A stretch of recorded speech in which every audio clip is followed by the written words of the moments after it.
it's Charles here, and I want to talk about a book that I slept on. I did not have any expectations of it. I bought it a couple of months ago, and it sat in my on deck box. It is the brand new Absolute Superman #1. The reason I actually picked it up was the guy that I buy my comic books from, Coffee and the Comic. That's right, you can actually see me do my unboxings every Wednesday at 3 p.m. Mountain Time from Coffee and the Comic. But he had kind of a raffle going on. You buy an Absolute Superman #1, you get entered into a raffle to win a bunch of free merchandise and stuff. And I figured, okay, best case scenario, I'll get a few extra books, a couple of extra things. Worst case scenario, I get an interesting #1 issue. Now, the Absolute series, they take your favorite superheroes from DC and they rework their origin stories and the lore around them and the characters in said universe. For example, I read Ultimate Batman #1, and in that one, Batman he doesn't come from wealth, and his father dies, but his mother doesn't, and it wasn't a robbery; it was in a mass shooting, so on and so forth, and he comes up trying to be Batman, but without all the resources, having to scavenge and steal and do what he can to scrape by. And Alfred is an MI6 agent. In Absolute Wonder Woman, she is cast out to this prison island to be raised by this prisoner, by the gods, because they fear her power, and she eventually finds out who she is as Amazon and decides to be a hero in that way. I really enjoyed #1, and I thought that the Absolute Wonder Woman series is going to be my top favorite until I read this finally.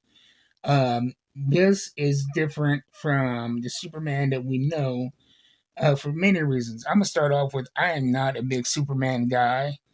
He's not one of my favorite characters. I jumped in and I read the what was the Action Comics, read the going up to I think House of Brainiac, something like that, and I enjoyed those few books. But really, I don't know too much about Superman. I believe his parents were royalty or something.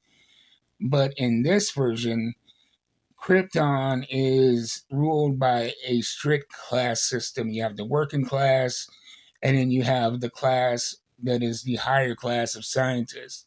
And they control everything from the weather to jobs, you name it, they run it. And the working class's only job is to follow the orders of that higher class. And that is how Superman comes from. He has parents who are both brilliant, but they were rebels, that were on their way up to this class, but they ended up being people that spoke out against the system and warned about the catastrophe that was going to happen to the planet. And they end up being working class. And that's what this symbol represents, is that working class background. So you see, it's not a symbol of hope or pride, but a symbol of the oppressive caste system that he comes from, which really shaped who he became on Earth. Because instead of coming to Earth on a capsule as a child, as a baby, he actually had his parents up through the time he was a child. So he experienced that, and that shapes who he is on Earth as kind of an underground protector of the downtrodden. And it's brilliant. The art is brilliant. The storytelling is brilliant. And it's a big book, but there's not a wasted panel or word. You never feel lost in what's going on. All the character motivations make sense. And it is one of my favorite books I've read in quite a while.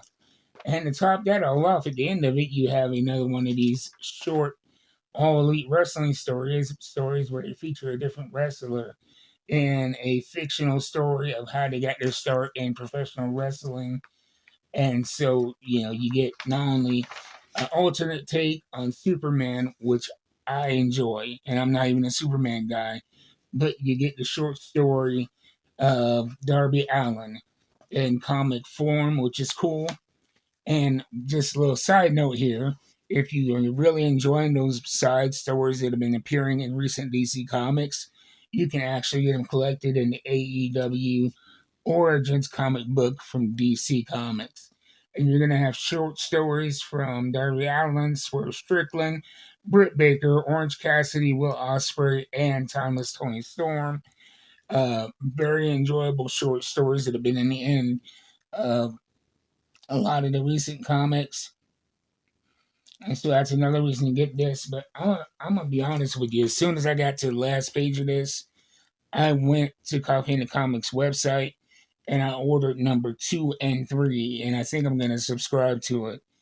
I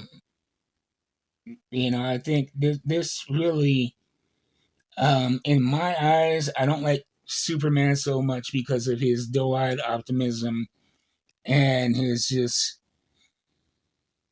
cookie cutter, good guy. He is the archetype of that good guy superhero, which is to me boring. And so this hits me as a reader different, and it makes the character more complex and dynamic for me. So I suggested, like I said, 1, 2, and 3 are out. 3 came out last weekend, and go to coffeeandthecomic.com. They have 1, 2, and 3 available still, and you get free coffee with them when you order. So go check them out. Check out Absolute Superman, DC Comics. I can't suggest it enough. Anyway, I'll see you guys next time. Until then, keep reading them books. I am out.